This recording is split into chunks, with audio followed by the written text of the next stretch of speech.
ปิกเถินห่างคือมีเมืองห้วยเมืองลอยเผยเลยมีไว้กำลี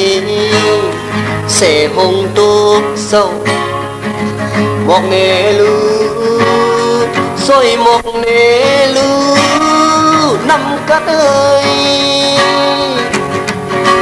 ลูกยิงเล่าเมื่อวันน้ำกัดเย็นสาวน้องคำเย็น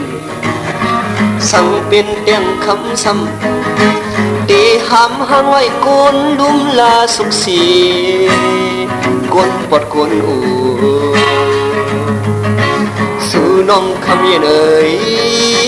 ปีขยอนเป็นสั่งคำดังหักย้อนปอดย้อนอูมักหูใส่คำสู่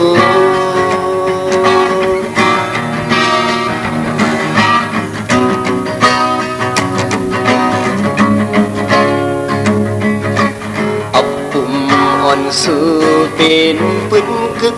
วันนาสนคอยปานนาเฮินมุนอ่อนเปินไปสั่งซื้อมุนปานเป็นกุนมาเกิดเป็นกุนห้างเล่าก็ย้อนซื้อมาหดเพราะว่าวันหลังหน้าเฮินดูกว่าก็ปื้อหงตกข้าง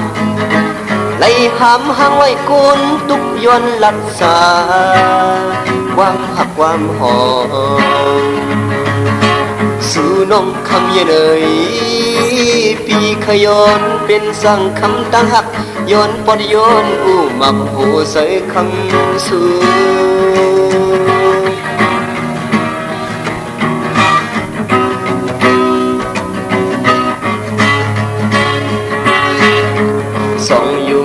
ส่องยำหา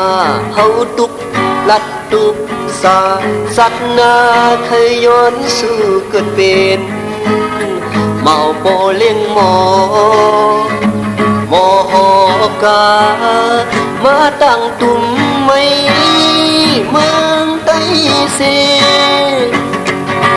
เอาเงินเต็นลังกะป้าไม่ไกลเล็บสิขายกว่าสั่งเป็นนันเตโนดีมีวันทบสมยุ่มสมบนโคดังน้องคำเย็นนอนาสู่น้องคำเย็นเอ่ย